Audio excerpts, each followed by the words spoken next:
We just covered a lot, and that was probably fairly confusing because, as I said, there are a lot of pieces to the rise of the religious right. So I'm going to go through them again. I don't know that they're going to be clear, but maybe. So what brought this group called the religious right together? And remember, what's key here is not that suddenly there were religious conservatives, they'd been around for a while, nor that there were suddenly political conservatives, they'd been around for a while, nor even that a lot of times religious conservatives were also politically conservative. That had been true for a while. What made the religious right notable was that religious conservatives were banding together under the banner of political conservatism with one political party, the Republican Party, before they had been spread out between the two parties, Democrats largely if they were in the South, Republicans if they were in the North. Now, all of a sudden, over the course of a number of decades, they coalesced around one party, which gave them enormous voting power in that party. So, what brought them together? Well, first of all, concern about a strong central government. Religious conservatives have long been very concerned with individual liberty, or at least some of them have been. They've been concerned that a strong central government can take away rights, can begin to occupy the place of God in people's lives, making decisions that should be left to people for them. People who became part of the religious right were also often very concerned about what they called the imposition of secular humanism, meaning they were concerned that the government had stopped seeing law as given by God and only valid if grounded in God, and had started using humans as the measure of what is true and what is just. They were concerned that this secular humanism was being enforced in schools by taking God out of schools, was being enforced in government by taking, say, the Ten Commandments off the walls of courtrooms. Remember, for these folks, there's no really religious neutrality. Either you acknowledge God, or you're being atheist, or as they increasingly called it, secular humanist. They saw this strong central government as becoming de facto secular humanist and imposing that secular humanism as the religion of the United States. Then there were some who were very concerned about the interference in race relations. As we'll see in just a second, this is the part that's more contested, but certainly there were some people, particularly in the South, but not only, who wanted race relations to remain as they were, or at the very least disputed that the federal government had any legitimate role in changing race relations. They didn't think the federal government should make laws about housing or who should go to school with whom. They didn't like the federal government interfering on that level. People then argue about the extent to which that concern is really most fundamentally about the strong government and how fundamentally it's really about protecting white power. In either case, there certainly were white conservatives who were concerned that the federal government was going into states and forcing them to, say, desegregate. That leads us then to the larger concern about race. And again, I think the historians who say that there were people who became part of the religious right who were very concerned about the loss of power in a changing America have a point. I don't think that's the whole story, but I think it's at least part of the story. I think there were people who became part of the religious right who really did see race and religion as being intertwined. And a lot of what we've done in this class shows how they came to think about that. Americans, white Christian Americans, for a very long time have twined race and religion together.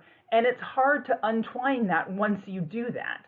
So I think that there are certainly people who are part of the religious right who looked around and saw a changing landscape, saw more immigration, saw changes coming out of the civil rights movement, and thought that America was changing. And they thought that a changing racial America was also a changing religious America. Then there were concerns related to gender. Here, again, it goes back to a concern that the United States was ignoring God's law as it both countenanced and in some ways they would say encouraged changes in gender relations. As the feminist movement had more and more women moving out from being primarily occupied in the home to having occupations outside of the home. They saw this in the feminist movement, they saw it in the gay rights movement, and of course they saw it with abortion. Increasingly, there was a concern among religious conservatives that the federal government, again, the secular humanist federal government, would impose its will on conservatives, particularly in areas related to gender. We see this today in our own time. A lot of the language that religious conservatives use, the religious right uses, has to do with religious liberty. And although it's not only gender issues where religious liberty comes up, those are often the issues where it comes up. Things like, do you have to make a cake for a gay couple? And that's a religious liberty issue for religious conservatives tied in with gender. What are you going to do about transgender athletes? All of those issues that are about gender, but also about either a state government or a federal government telling people who object to ways that gender is changing in the United States or norms around gender are changing in the United States can come in and say, well, you have to accept this. And finally, a belief that abortion is the primary evil in the United States. Here again, historians debate. There are some historians who really see the abortion issue as being a cover, a fig leaf, if you will, over the race issue. And here they point, and they have evidence for this, that the folks who were, say, advocating for Bob Jones University, who were some of the early architects of the religious right, really did seem propelled by racial issues, but found that a lot of people who weren't propelled by racial issues were compelled by the abortion issue. And so these historians say that really abortion was a tool to get people to coalesce around a movement that would kind of keep the white power intact. That may be the case. However, I think this is also important to say. A lot of people who got involved with the religious right, I think really did do so because, among other things, they believed that abortion was a problem. They really did think it was the great moral issue of the time. They probably wouldn't have gotten compelled by the tax-exempt status of Bob Jones, but they were very compelled by C. Everett Koop and Francis Schaeffer and their arguments about abortion and human rights and what that meant about gender. This is one of the difficulties as historians talk about the religious right. What brought leaders together and then what brought a lot of the people who vote with the religious right together aren't always the same things, and then certainly not all of the people who are part of the religious right are galvanized by the same issues. That then leads to a question that you may think I had just forgotten about, which is, well, what about African Americans? Again, a lot of African Americans are religiously pretty conservative and in many ways not socially all that radical. They tend to be socially moderate, if not socially conservative, including oftentimes on issues like gay rights and abortion. Not always, but often.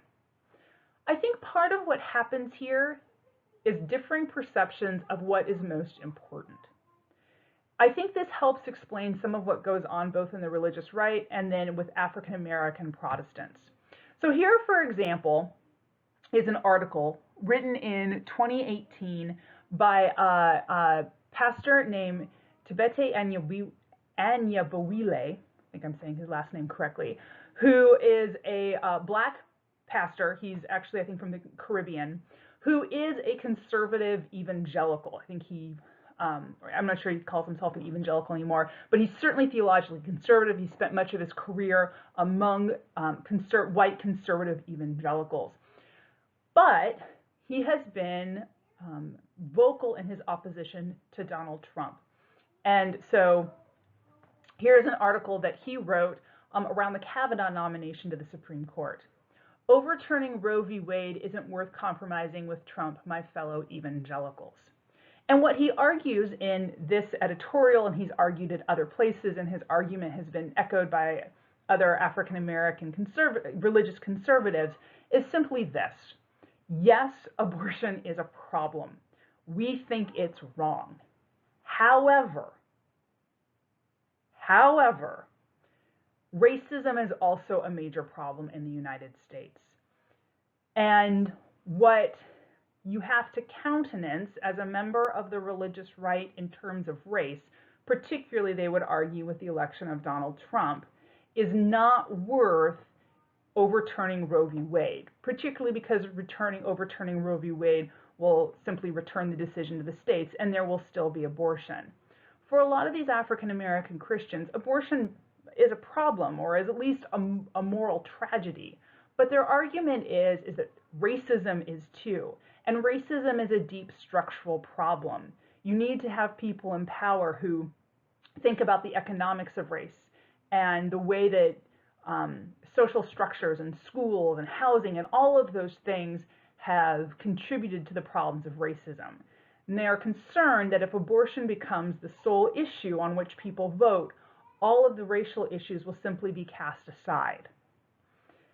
On the other hand, for a lot of white conservatives, abortion is the key issue.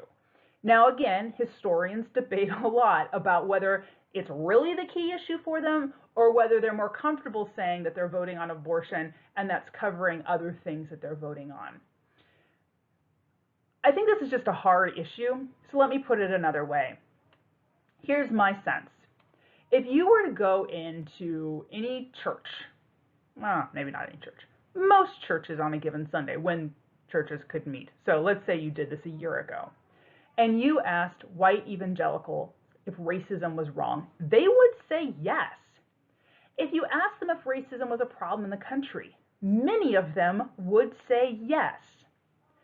If you then ask them if racism was a systemic problem that should be solved by, among other things, the federal government, and things like economic redistribution, major changes in housing policy, many of them would say no. They would see racism as more of an interpersonal problem, something to be changed by conversion and making people better people. If you ask them if abortion was a more central problem, they would say yes, and that's how they vote.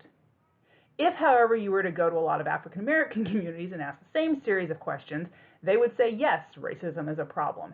And yes, racism is a major social problem. And yes, our government, among other institutions, needs to intervene. And it is, for many people, a matter of life and death. So you have two groups of people, both who have conservative theological views, many of whom have conservative social views, who see the problem of racism very differently and its import, and who then prioritize differently when it comes to how they vote. And that is part of how we get this map. Over the course of the 20th century, the Republican Party went from a party that couldn't get voted into anything in the South to a party that dominates much of the South outside of urban areas. Both parties became national in that they are northern parties and they're southern parties. Also importantly, they also became more ideologically homogenous around multiple issues, abortion being one. That is to say that in the 1970s, there were a significant number of pro-life Democrats, particularly Catholic Democrats. There were, in the 1970s, a lot of pro-choice Republicans. Over the past few decades, it's become much, much harder to be a pro-life Democrat and much, much harder to be a pro-choice Republican. As the parties coalesced around those issues, Republicans became pro-life, so if pro-life was your greatest issue, chances are you were going to be a Republican. If you were a Democrat, you were going to have to accept pro-choice policies.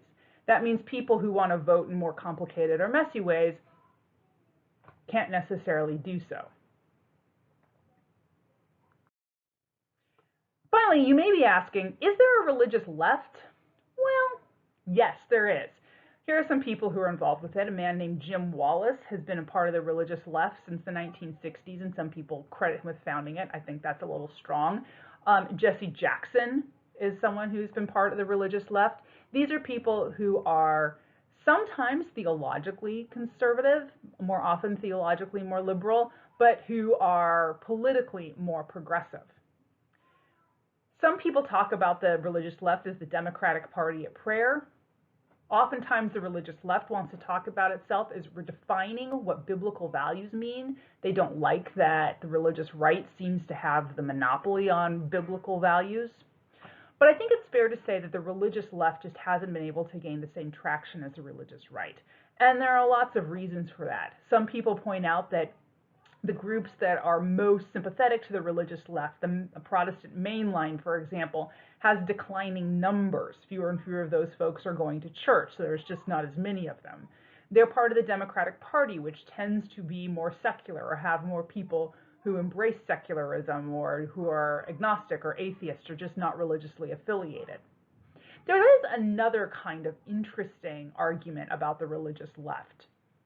That argument is pretty much this, that the religious left is actually a victim of its own success.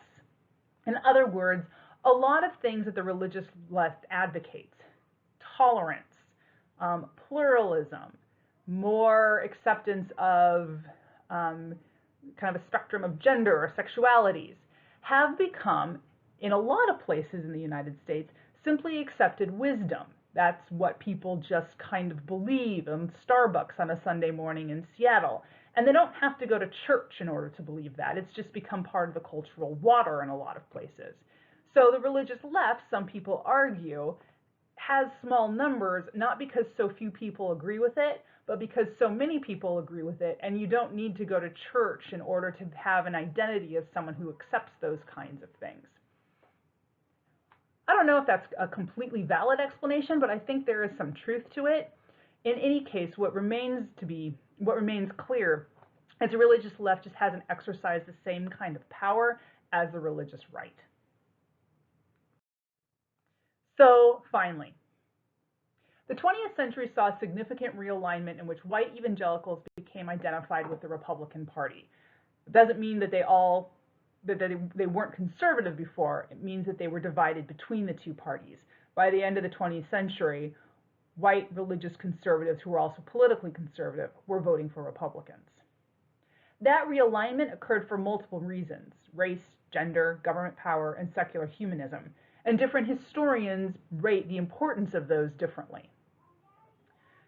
It means that Christians in the United States prioritize different issues, leading to different electoral politics.